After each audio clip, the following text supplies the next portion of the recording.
وما ينطق عن الهوى إن هو إلا وحي يوحى علمه شديد القوى ذو مرة. بسم الله الرحمن الرحيم والصلاة والسلام على أشرف المرسلين سيدنا محمد الأمين وعلى آله وصحبه أجمعين. اللهم علمنا ما ينفعنا وانفعنا بما علمتنا وزدنا علما يا أرحم الراحمين. أخرجنا اللهم من ظلمات الوهم وأكرمنا بنور الفهم وافتح علينا بمعرفة العلم وسهل أخلاقنا بالحلم واجعلنا من الراشدين فضلا منك ونعمة يا أرحم الراحمين. Aujourd'hui, nous allons aborder le commentaire de la 30e rubrique du chapitre de l'Iman que l'imam al-Bukhari rahimahullah wa nafa'ana bi'ilmihi a intitulé As-salatu min al-iman wa qawlullahi ta'ala wa ma kana Allahu liyudhi'a imanakum ya'ni salatakum 'inda al-bayt. Ensuite, il a cité le 40e hadith dans son sahih qui est numéroté le 38e dans le Mukhtasar de Zabidi. Et il dit rahimahullah haddathana Amr ibn Khalid qala حدثنا زهير. Il s'agit de Zuhair ibn Muawiyah Abu Khaytham al-Ju'fi. قال حدثنا أبو إسحاق. Il s'agit de Abu Ishaq al-Sabi'i. عن البراء بن عازب رضي الله عنه أن النبي صلى الله عليه وسلم كان أول ما قدم المدينة نزل على أجداده أو قال أخواله من الأنصار وأنه صلى قبل بيت المقدس 16 شهرا أو 17 شهرا وكان يعجبه أن تكون قبلته قبل البيت وأنه صلى الله عليه وسلم أو أنه صلى أول صلاة صلاها صلاة العصر وصلى معه قوم فخرج رجل ممن صلى معه فمر على أهل مسجد وهم راكعون فقال أشهد بالله لقد صليت مع رسول الله صلى الله عليه وسلم قبل مكة فداروا كما هم قبل البيت وكانت اليهود قد أعجبهم إذ كان يصلي قبل بيت المقدس وأهل الكتاب فلما ولى وجهه قبل البيت أنكروا ذلك. قال زهير حدثنا أبو إسحاق عن البراء في حديثه هذا أنه مات على القبلة قبل أن تحول رجال وقتلوا فلم ندر ما نقول فيهم فأنزل الله تعالى وما كان الله ليضيع إيمانكم. Donc cette rubrique a été intitulée La prière fait partie de la foi et dans le même titre l'imam al-Bukhari a dit et la parole, c'est-à-dire dans le même titre je choisis cette parole de Allah Azza wa Jal dans laquelle il dit ce qui signifie et ce n'est pas Allah qui vous fera perdre la récompense de votre voix, ce qui signifie votre prière vers la demeure. La récompense de votre foi, ça veut dire il ne va pas vous faire perdre la récompense de la prière que vous avez accomplie lorsque vous vous dirigiez vers Bayt al-Maqdis, vers Jérusalem, avant que la Qibla ne change. Ensuite, il a cité ce hadith avec cette chaîne de transmission, donc l'imam Bukhari. Amr ibn Khalid nous a rapporté sur Zuhair, sur Abu Ishaq, sur Al-Bara ibn Azib radiyallahu anhu, qu'il a dit au début de son arrivée à Médine, le prophète sallallahu alayhi wa sallam logea chez ses grands-parents ou il a dit chez ses oncles maternels, akhwal, des Ansar. Il priait en se dirigeant vers le temple de Jérusalem durant 16 ou 17 mois. Il lui plaisait d'avoir la maison sacrée comme Qibla. La maison sacrée, ça veut dire le Kaaba, comme Qibla. La première prière qu'il a accomplie était celle d'Al-Asr, en compagnie d'autres fidèles. Un homme parmi ces derniers sortit, c'est-à-dire sorti de la prière, et passa par des gens qu'il vit en génuflexion, en train d'accomplir la prière dans une autre mosquée. Il leur dit, je jure par Allah que je viens de prier en compagnie de l'envoyé d'Allah, sallallahu alayhi wa sallam, en nous dirigeant vers la Mecque. Les gens se tournèrent alors vers la maison sacrée en continuant leur prière. C'est-à-dire pendant leur prière, ils se sont tournés vers la Mecque. Les Juifs et les gens du livre leur plaisait beaucoup de voir le prophète sallallahu alayhi wa sallam prier en se dirigeant vers le temple de Jérusalem. Mais quand il tourna sa face vers la maison sacrée, ils désapprouvèrent cet acte.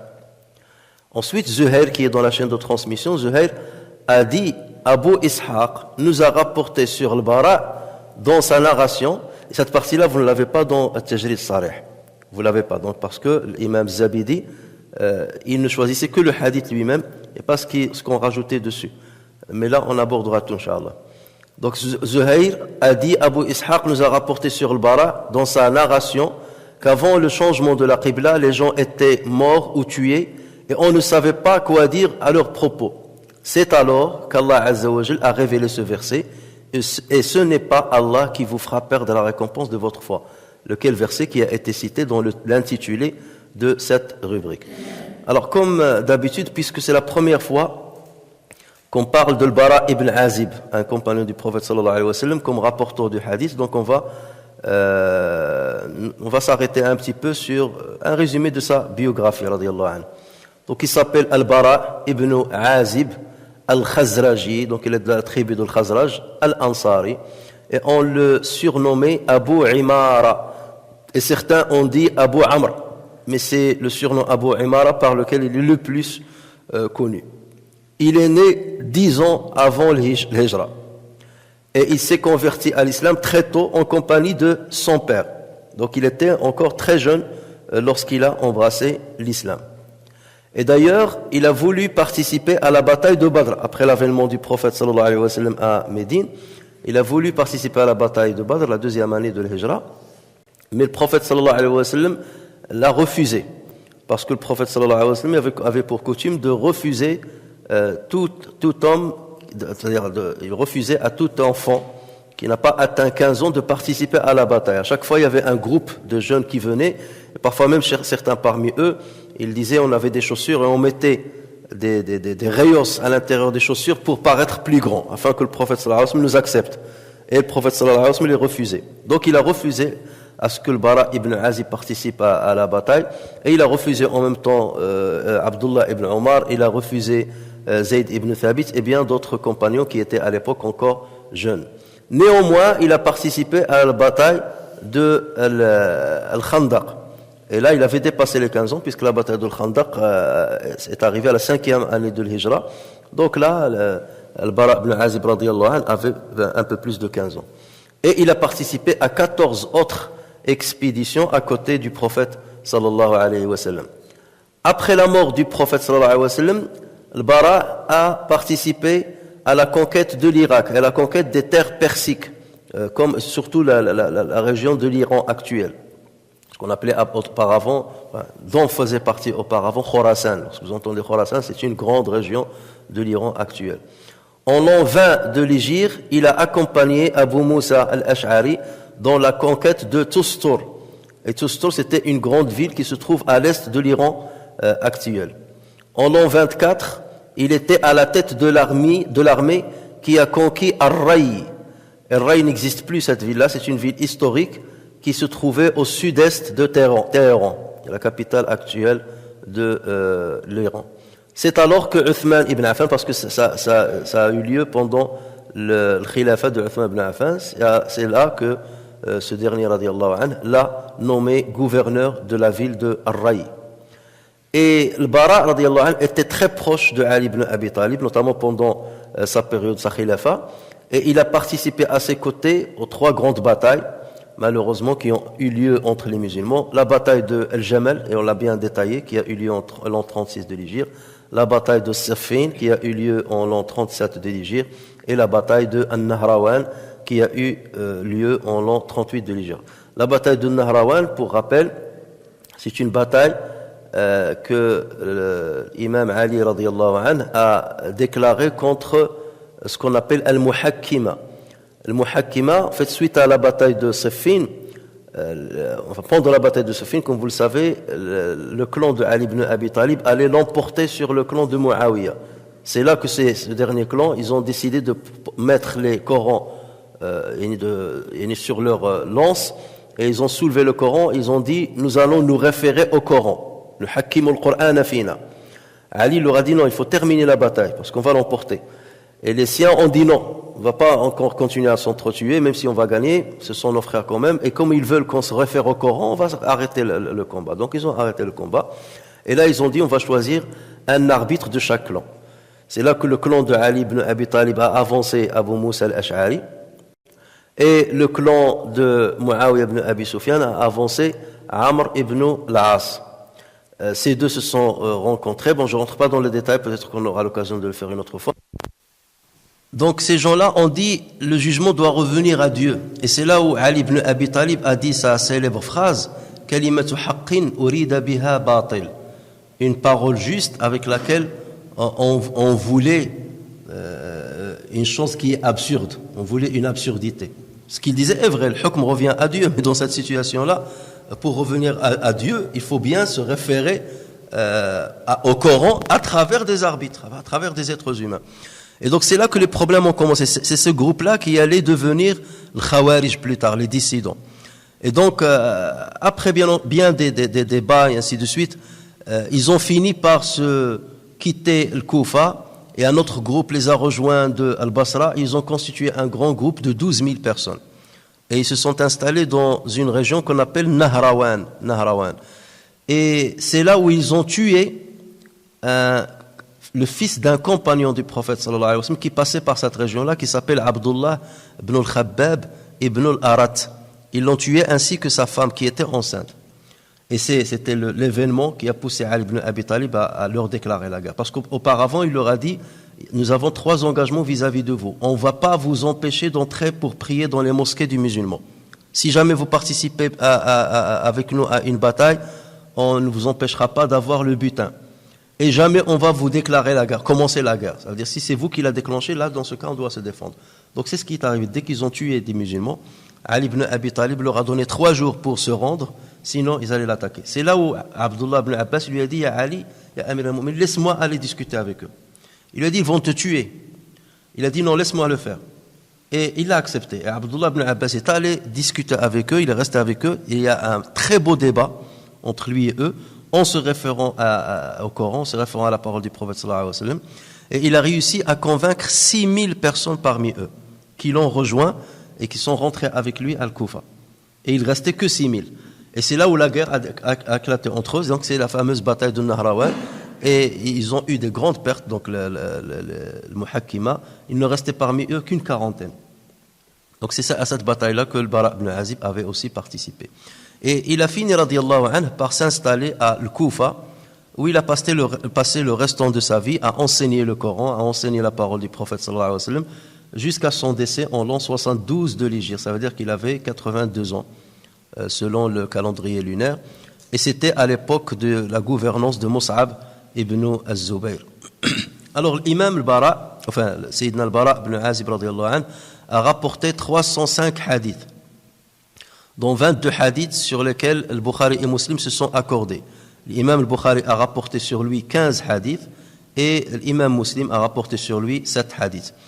Et parmi les hadiths les plus célèbres qu'a rapporté al-Bara, c'est un long hadith, vous avez dû sûrement entendre parler, c'est le hadith concernant l'après-mort, ce qui se passe au moribond au moment de sa mort, comment les anges selon que le moribond soit un croyant ou pas, comment les anges de Rahma ou les anges de l'Adhab viennent pour retirer son âme, comment il monte avec son âme vers le ciel, comment l'âme revient au corps, comment les 2 anges, Munkar et Nakir, viennent pour le questionner dans la tombe, et il parle aussi de châtiment de la tombe. Donc c'est un hadith de grande référence, un hadith qui a été authentifié par plusieurs savants et qui a été rapporté par Abu Daoud, par Nasa'i, par Ibn Majah ainsi que par l'imam Ahmed. Et ce hadith-là, il a rapporté d'autres hadiths comme celui où le prophète sallallahu alayhi wa sallam parle de l'invocation qu'on accomplit lorsqu'on dort, lorsqu'on veut dormir, et ce fameux hadith qu'on va essayer de commenter. Alors justement, de quoi parle ce hadith? Le hadith parle d'un événement très important qui est arrivé un peu plus de 2 ans, un peu moins de 2 ans après l'immigration du prophète sallallahu alayhi wa sallam. Il s'agit du changement de Al-Qibla. Au départ, les musulmans priaient vers Jérusalem et ensuite Allah Azza wa Jalla leur a ordonné de changer la direction de Al-Qibla afin de prier vers la Mecque et plus exactement vers le Kaaba. Plus on se rapproche de la Mecque, plus on doit viser le Kaaba. Plus on s'éloigne de la Mecque, plus on prie en direction de la Mecque seulement. Et cet événement a été abordé avec détail par le Coran depuis le verset 142 jusqu'au verset 150, au moins, d'une manière explicite. Mais même les versets qui précèdent, ils préparaient les musulmans à cet événement, et les versets qui suivent ce passage-là parlent aussi d'une manière indirecte de cet événement. En fait, ça commence depuis qu'Allah a dit « سَيَقُولُ السُّفَهَاءُ مِنَ النَّاسِ مَا وَلَّاهُمْ عَنْ قِبْلَتِهِمُ الَّتِي كَانُوا عَلَيْهَا قُلْ لِلَّهِ الْمَشْرِقُ وَالْمَغْرِبُ » L'ayah. Donc c'est à partir de là, et c'est un long passage. Et on va comprendre les circonstances de ce changement-là et comment il a été vécu par les musulmans et par les non-musulmans à l'époque. Donc le Bara ibn Azib radiyallahu anhu dit, au début de son arrivée à Médine, le prophète sallallahu alayhi wa sallam logea chez ses grands-parents ou chez ses oncles maternels. Le ou, qui l'a dit, qui a douté? En fait, celui qui a douté, c'est Abu Ishaq as-Sabi'i, celui qui a rapporté le hadith sur le Bara ibn Azib. On dit, il ne se rappelait pas ce qu'a dit le Bara ibn Azib. Est-ce qu'il a dit que le prophète s'est installé chez ses grands-parents, ou est-ce qu'il a dit qu'il s'est installé chez ses oncles maternels? En fait, l'une ou l'autre confirmation sont correctes. On va expliquer pourquoi. Mais malgré tout, les deux confirmations sont métaphoriques. Ça veut dire que ce n'est pas ses grands-parents directs et ce n'est pas ses oncles maternels directs. Il faut aller voir la filiation du prophète sallallahu alayhi wa sallam qui le rattache au Ansar. Lui, en tout cas, voulait faire référence au Ansar. Et plus particulièrement à une famille de Ansar chez qui le prophète sallallahu alayhi wa sallam s'est installé à son arrivée à Médine. En fait, le grand-père du prophète sallallahu alayhi wa sallam s'appelait comment? Abdul Muttalib. Son vrai nom, c'est Shayba. Shayba, ça c'est son vrai nom. Abdul Muttalib, c'est son surnom. On va voir pourquoi on l'a surnommé Abdul Muttalib. Il s'appelait Shayba parce que lorsqu'il est né, il avait une mèche qui était blanche dans ses cheveux, à la naissance. Et Shayba, c'est les cheveux blancs. Donc, on l'a nommé, le prénom qu'il portait depuis son naissance, c'est Shayba. Et Abdul Muttalib, c'est un surnom qui est venu plus tard. La mère de Abdul Muttalib, qui s'appelait Salma bintu Amr. Elle était de Médine. D'accord? Donc c'est pour ça qu'on parle donc les grands-parents du prophète, mais du côté de la mère de son grand-père. D'accord? Elle s'appelait Salma bintu Amr et elle était de la tribu de Banu Adi ibn al-Najjar, qui était des Khazrajites. Banu Adi ibn al-Najjar. Qui est le père de Abdul Muttalib? C'est Hisham ou bien Hashim ibn Abdi Manaf. Hashim ibn Abdi Manaf, l'arrière-grand-père du prophète sallallahu alayhi wa sallam. Pourquoi on l'appelle Hashim? Parce que c'était la première personne qui a préparé le plat de Tharid. Comment on l'appelle Tharid dans le bled? Tharid. Rafisa. Rafisa. Ça veut dire quoi? Il prenait le pain qui a durci et il le coupait en petits morceaux. Après, il met le marqa, la sauce et ainsi de suite. Et ça, c'est ce qu'on appelle ça. On l'appelle thrid. Et c'était le premier qui a préparé ce repas. D'accord? Et le fait de couper le pain, on dit hashama al-khubz. Hashamahu, ça veut dire il l'a coupé en petits morceaux. Et c'est pour cela qu'on l'appelait, son nom est Hashim. Hashim ibn Abdi Manaf. Donc, Hashim donc ibn Abdi Manaf s'est marié avec qui? Avec Salma bintu Adi. C'est marié avec Salma bintu Adi. Donc voilà pourquoi on dit c'est ses grands-parents ou bien c'est ses oncles maternels.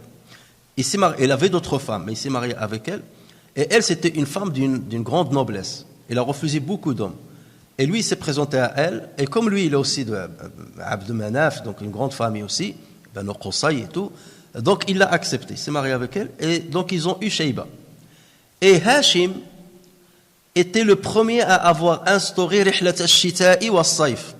Les ilafi Qurayshin ilafihim Rihlata al-Shita'i wa al-Sayf. Donc il voyageait, un voyage, une caravane de commerce, une fois vers Sham et une autre fois vers l'Yaman. Rihlat al-Shita'i wa al-Sayf. Et lui, c'est lui qui a instauré ce voyage. Il était à la tête des caravanes qui faisaient ce voyage.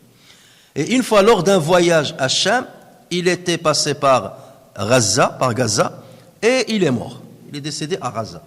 Pendant ce temps, sa femme, Salma, était à Médine avec son fils Hashim. Donc que s'est-il passé après? Le frère de Hashim, Ibn Abdi Manaf, qui s'appelait Al-Muttalib, Ibn Abdi Manaf, est venu chez Salma et c'est sa famille. Il lui a dit, écoute, mon frère est mort, et tu sais que de coutume chez les Arabes, puisque nous sommes d'une grande lignée, ton fils, tu dois pas le garder. Tu dois nous le confier à ses oncles, qu'il vive avec ses oncles, qui sont d'une grande lignée. Et l'enfant, donc Abdul Muttalib, Shayba, il a pris un petit peu d'âge. Il n'était pas en bas âge. Et elle lui a dit, d'accord, j'accepte, parce que c'est la coutume, donc je le verrai de temps en temps et tout. Donc c'est là où il a pris, donc Al-Muttalib a pris Shayba derrière lui, derrière sa monture, et il est venu à la Mecque. Lorsqu'il est rentré, les gens l'ont vu. Et qu'est-ce qu'ils ont pensé? Ils ont pensé qu'il a acheté un nouveau esclave. Donc ils ont dit, cet enfant-là, c'est Abd al-Muttalib. C'est l'esclave de Al-Muttalib. C'est de là que vient le nom Abdul Muttalib. C'est un surnom en fait. Alors que lui, il s'appelait Hashim. Il s'appelait Shayba ibn Hashim ibn Abdi Manaf. Donc c'est là où ils l'ont appelé Abdul Muttalib. Mais lui, après, il leur a dit non, c'est mon neveu en fait. Il va vivre avec moi, c'est mon neveu. Donc, à partir de là, vous comprenez, donc maintenant qu'on a compris le lien de filiation, on comprend pourquoi Al-Bara ibn Azib a dit le prophète s'est installé chez ses grands-parents, c'est-à-dire à Médine, du côté de la mère de son grand-père. Ou bien c'est chez ses oncles maternels. D'accord? Parce que, en fait, le prophète sallallahu alayhi wa sallam s'est installé plus exactement chez Bani Adi ibn al-Najjar, et non pas Banu Malik ibn al-Najjar auquel appartenait Salma. Donc c'est les cousins en fait. Il s'est installé chez les cousins de Salma, sa grand-mère. Et c'est pour cela qu'on dise qu'il s'est installé chez ses grands-parents ou chez ses oncles maternels, ça reste une métaphore et une parole quand même qui est véridique.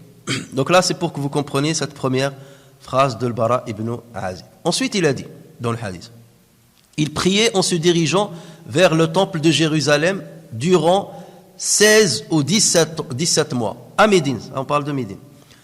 Il lui plaisait d'avoir la maison sacrée comme Qibla, la maison sacrée de la Mecque. Mais pendant tout ce temps-là, ces 16 ou 17 mois, il aimait plutôt se diriger vers le Qibla. Mais l'ordre ne lui a pas été encore donné. Alors, selon Ibn Abbas, pendant la période mécoise, le prophète sallallahu alayhi wa sallam priait en direction de Jérusalem. Mais ce qu'il faisait, c'est qu'il venait juste devant le Kaaba, il mettait le Kaaba en face de lui. Il se positionnait entre Rukn al-Yamani et Rukn al-Hajar al-Aswad. Vous savez, lorsque vous tournez autour du Kaaba, vous passez d'abord par Rukn al-Yamani. Pourquoi on l'appelle Rukn al-Yamani? Parce qu'il est du côté du Yaman, vers le sud. Et ensuite, le Rukn où il y a la pierre noire.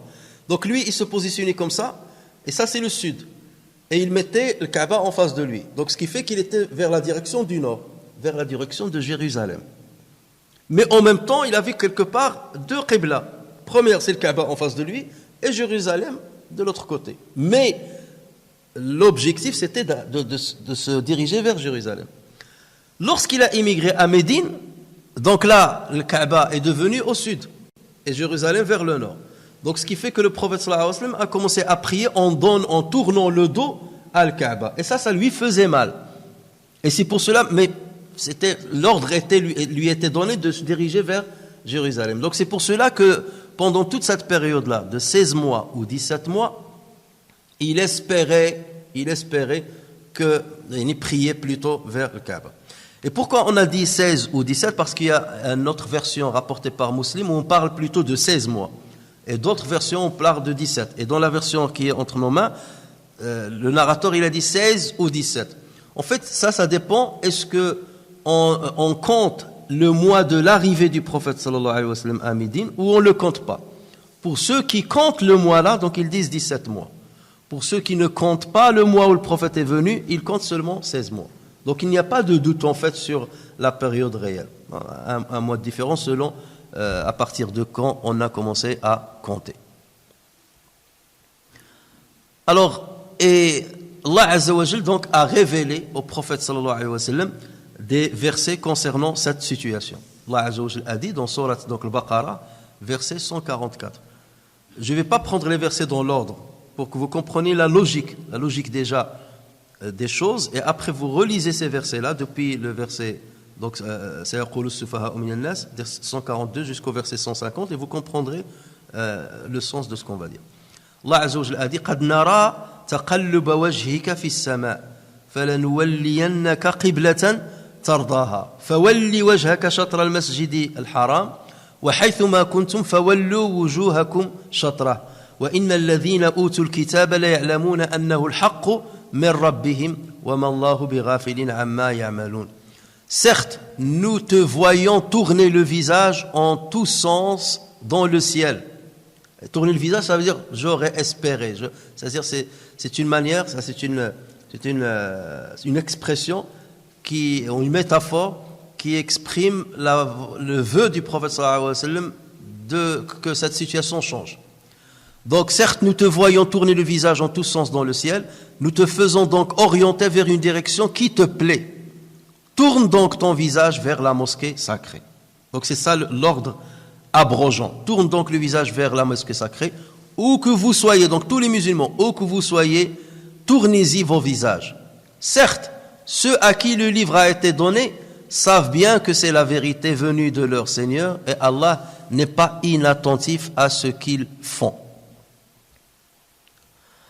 Alors, il existe un récit authentique rapporté par Nasa'i sur Ibn Abbas radiyallahu anhuma qui dit que ce changement de l'Qibla représentait la première abrogation dans l'histoire de l'islam.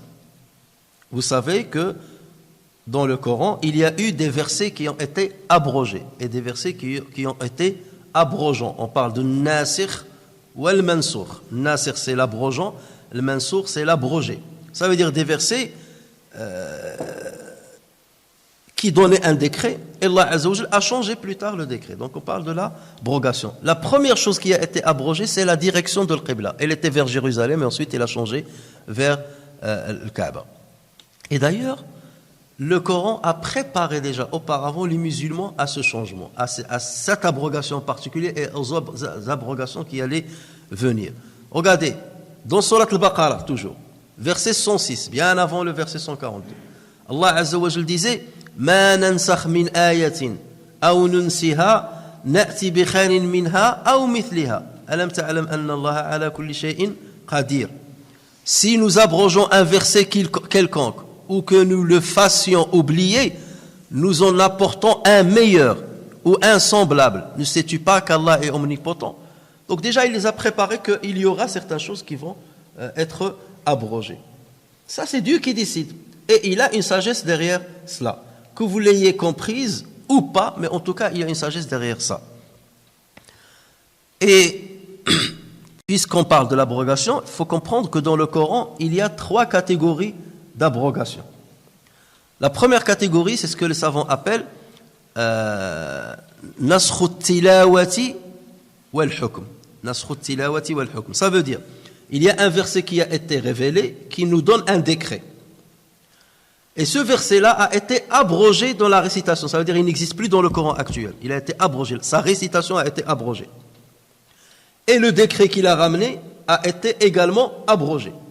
Donc ce verset-là, on ne le trouve plus dans le Coran actuel. Parce que, comme vous le savez, le prophète sallallahu alayhi wa sallam, après avoir fait la dernière révision du Coran avec Jibril alayhi salam, la dernière année, pendant 22 fois, c'était cela qui devait rester.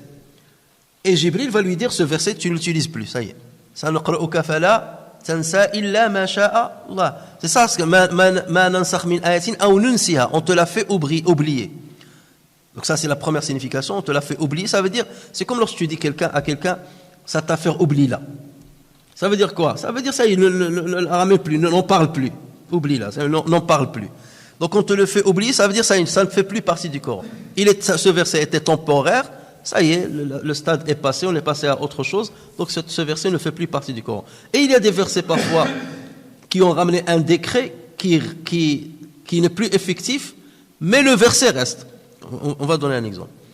Donc déjà, l'abrogation de la récitation et du décret. Exemple, Aïcha radiyallahu anha a dit, au départ, Allah Azza wa Jalla a révélé un verset qui dit, lorsqu'un enfant tête d'une femme dit tété, cette femme est considérée comme sa mère par allaitement. D'accord? Il y a la filiation par le sang et il y a la filiation par allaitement. ويحرم بالنسب ما يحرم بالرضاعة ما يحرم بالنسب. Donc devient interdit par l'allaitement ce qui est interdit par la filiation directe. Donc au départ le verset disait si un enfant tète 10 fois d'une femme, il devient son enfant par allaitement. S'il tète moins de 10 fois, il n'est pas son enfant. Et lorsqu'on dit devient son enfant par allaitement, ça veut dire ça devient sa mère. Sauf qu'il n'hérite pas et elle n'hérite pas de lui. C'est-à-dire l'héritage, ça ne le concerne pas. Mais par exemple, il n'a pas le droit de se marier. S'il est un garçon, il n'a pas le droit de se marier avec les enfants de cette femme-là. D'accord? Il devient leur frère par allaitement. Et ce verset-là a été abrogé par un autre verset qui dit 5 tétés installent la filiation par allaitement. Donc on est passé de 10 à 5. Mais est-ce que maintenant, dans le Coran, on trouve le verset qui parle de 10 tétés? On ne le trouve pas. Donc il a été abrogé au niveau de la récitation. Et le décret, est-ce qu'il existe encore? Ça veut dire 10 tétés impose la filiation. Non, ça a été abrogé par le verset qui parlait de 5. D'accord? Donc c'est pour ça qu'on parle de l'abrogation de la récitation et du décret.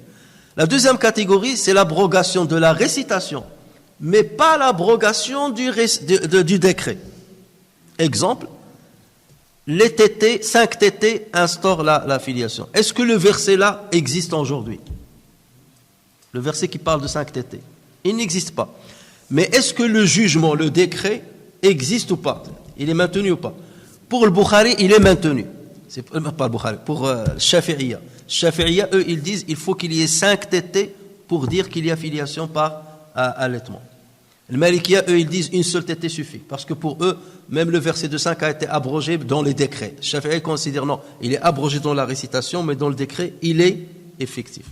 Et il en est de même, notre exemple, c'est la sanction donnée à celui ou celle qui commettent l'adultère alors qu'ils étaient mariés, ou alors qu'ils ont même une seule fois dans leur vie été mariés. Le verset lui-même n'existe plus dans le Coran. Il a été abrogé dans la récitation. Mais le décret, pour autant, persiste, comme le disait Omar ibn al-Khattab. Ensuite, la troisième catégorie, et c'est celle qui est la plus majoritaire, c'est l'abrogation du décret, mais pas de la récitation. Ça veut dire on a des versets qu'on lit aujourd'hui, mais le décret qu'elles instaurent a été abrogé. Il n'est plus effectif. Exemple, les versets qui parlaient du vin. La taqrabu as-salata wa antum sukara hatta ta'lamu ma taqulun. Ne vous rapprochez pas de la prière lorsque vous êtes en état d'ébriété, pour que vous sachiez ce que vous dites. Est-ce qu'aujourd'hui quelqu'un peut venir et dire dans ce cas moi je vais boire l'alcool après salat al-isha, de sorte que à salat subh je suis pas en état d'ébriété? Est-ce qu'il a le droit de le faire aujourd'hui?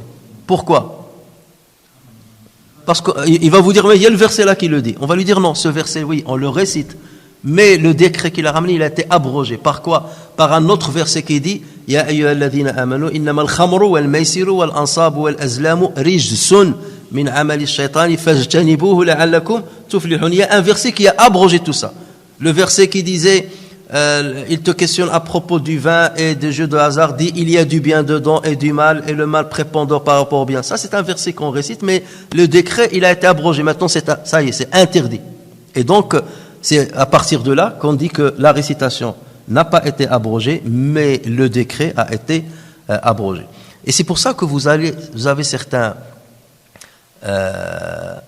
détracteurs de l'extérieur de l'islam, ou même des musulmans, qui suivent leur passion, parce que lui, il veut boire l'alcool, et trouver une excuse. Il te dit, il n'y a pas dans le Coran quelque chose qui dit que l'alcool est haram. Je vous défie. Il dit, il ne faut pas approcher de la prière, ça c'est clair. Mais lorsque tu lui sors ce verset-là, le vin, le jeu de hasard, les pierres dressées, les flèches de divination ne sont qu'une abomination, œuvre du diable, écartez-vous-en afin que vous réussissiez. Il te dit non, il les a dit seulement écartez-vous-en. Il n'a pas dit c'est haram. Mais écartez-vous-en, c'est quoi? Lorsqu'Allah Azza wa Jalla dit fajtanibu ar-rijsa mina al-awtan wajtanibu qawla az-zur, écartez-vous, jtanibu ar-rijs min al-awtan, l'abomination de l'adoration des idoles. Est-ce que l'adoration des idoles c'est permis? Ah là, il va te dire, ah ben non, bien sûr que non. Ben, où est-ce que tu l'as ramené? Ben, le verset, il dit, Jtanibu rijal min al-awthan. Est-ce que le faux témoignage est permis en islam? Non. Là, ta preuve. Ben, le Coran, il dit, Jtanibu qawla zur. Là aussi, il a dit, Jtanibu qawla zur. Et pourquoi là, tu dis pas Jtanibu qawla zur? Ça veut dire, c'est seulement, tu peux le faire, mais c'est pas explicitement interdit. Ah ben, dans ce cas, je vais faire un faux témoignage sur toi, je vais aller voir la police, ou l'information qu'ils ont donnée hier sur quelqu'un qu'on a trouvé mort, je vais dire c'est toi qui l'as tué, je t'ai vu. C'est toi l'assassin, je t'ai vu. Eh ben voilà, puisque tu dis que le jtanib n'est pas interdit, hein, jtanib n'est pas interdit, ben moi aussi je vais faire un faux témoignage, c'est pas interdit pour moi. Et en conséquence de quoi tu seras dans la prison. Ouais, et ça c'est le hawa. Ça c'est le hawa. On peut pas parler comme ça de... Un autre exemple, le jeûne du mois du Ramadan. Et ça, j'avais entendu aussi une émission dans une chaîne d'un pays maghrébin, où un est venu, il leur a dit, de toute façon, le jeûne du mois de Ramadan, c'est pas une obligation. Comment ça, c'est pas une obligation? Il a dit, il y a un verset coranique, qui a dit, وَعَلَى الَّذِينَ يُطِيقُونَهُ فِدْيَةُ طَعَامِ مِسْكِينٍ فِدْيَةٌ طَعَامُ مِسْكِينٍ. Ceux qui trouvent une difficulté à jeûner le mois, qu'ils donnent une fidya, une compensation pour nourrir un pauvre. Le verset est explicite. Pourquoi vous voulez nous imposer? Mais le problème, c'est que celui qui dirigeait l'émission, il est encore plus nul que celui qui parle. Mais au lieu de lui dire, lis le verset qui vient après. D'accord, ça, ce verset existe. فَمَنْ كَانَ مِنْكُمْ مَرِيضًا أَوْ عَلَى سَفَرٍ. Donc en parlant du jeûne, فَمَنْ كَانَ مِنْكُمْ مَرِيضًا, celui d'entre parmi vous qui est malade, أَوْ عَلَى سَفَرٍ, qui est en voyage, فَعِدَّةٌ مِنْ أَيَّامٍ أُخَرٍ, qu'il jeûne d'autres jours. D'accord. وَعَلَى الَّذِينَ يُطِيقُونَهُ فِدْيَةُ طَعَامِ مِسْكِينٍ. Pour ceux qui ne pourraient le supporter qu'avec grande difficulté, il y a une compensation, nourrir un pauvre. فَمَنْ تَطَوَّعَ خَيْرًا فَهُوَ خَيْرٌ لَهُ. Et si quelqu'un fait plus de son propre gré, c'est pour lui. Donc celui qui veut pas, il jeûne pas, c'est pas un problème. Donc ça, c'est ce que dit le verset. Mais tout de suite après, Allah Azza wa Jal, qu'est-ce qu'il dit? Le verset, ça c'est le verset 184 de Surat Al-Baqarah. Le verset 185. شهر رمضان الذي أنزل فيه القرآن هدى للناس وبينات من الهدى والفرقان فمن شهد منكم الشهر فليصم. Celui qui est témoin du mois, qu'il le jeûne. Là, c'est l'ordre. C'est plus maintenant le... Et tout de suite, il a dit وَمَنْ كَانَ مِنْكُمْ مَرِيضًا أَوْ عَلَى سَفَرٍ فَعِدَّةٌ مِنْ أَيَّامٍ أُخَرٍ. Celui qui est en voyage, le même passage qu'il a dit inversé plus tôt. Donc c'est de la redondance. Pourquoi répéter le même? Répéter pour dire ça, c'est maintenu. فَمَنْ كَانَ مِنْكُمْ مَرِيضًا, celui qui est malade ou en voyage, il peut récupérer plus tard. Ça, c'est maintenu. Entre versets 184 et 185, c'est maintenu. Mais وَعَلَى الَّذِينَ يُطِيقُونَهُ فِدْيَةُ طَعَامِ مِسْكِينٍ, ça a été abrogé. Vous voyez? Donc c'est pour ça qu'il faut parler avec science et ne pas donner la parole à des nuls, parce que lui, il ne veut pas jeûner le Ramadan et il vient devant une heure de grande écoute et il commence à distiller des abominations dans une télé et personne ne lui répond. Et les gens qui connaissent rien, bah oui, c'est vrai, c'est un verset coranique. Voilà. C'est là où réside le danger, de parler sans connaissance et sans savoir. La viduité pour une veuve. En islam, au départ, la viduité, c'était un an. Une femme qui perd son mari, elle doit observer une période de viduité d'une année. Aujourd'hui, c'est combien? 4 mois et 10 jours. Au départ, verset 234 de Surat Al-Baqarah, Allah Azza wa Jal dit وَالَّذِينَ يَتَوَفَّوْنَ مِنْكُمْ وَيَذَرُونَ أَزْوَاجًا وَصِيَّةً لِأَزْوَاجِهِمْ مَتَاعًا إِلَى الْحَوْلِ غَيْرَ إخراج. Le hawl, c'est une année. Il y a le hawl غير إخراج. Ceux d'entre vous que la mort frappe et qui laissent des épouses doivent laisser un testament en faveur de leurs épouses, pourvoyant un an d'entretien sans les expulser de chez elles. Mais un autre verset est venu abroger celui-là. Et avec les mêmes termes à peu près. وَالَّذِينَ يُتَوَفَّوْنَ مِنْكُمْ وَيَذَرُونَ أَزْوَاجًا. Pareil que le verset avant. يَتَرَبَّصْنَ بِأَنفُسِهِنَّ يتربصن بأنفسهن 4 أشهر وعشرا. Elles doivent observer une période de viduité de 4 mois et 10 jours. Donc ce verset-là a abrogé l'autre. Et pourtant, on continue de réciter l'autre. Donc il n'a pas été abrogé dans la récitation, mais il a été abrogé dans le décret, au niveau du décret qu'il a ramené. Donc je vais m'arrêter là, à ce niveau-là. Et Inch'Allah, si Dieu le permet, la semaine prochaine, on continuera l'explication du reste. نفعني الله وإياكم بالقرآن الكريم وبحديث سيد الأولين والآخرين وغفر الله لي ولكم ولسائر المسلمين. سبحان ربك رب العزة عما يصفون وسلام على المرسلين والحمد لله رب العالمين.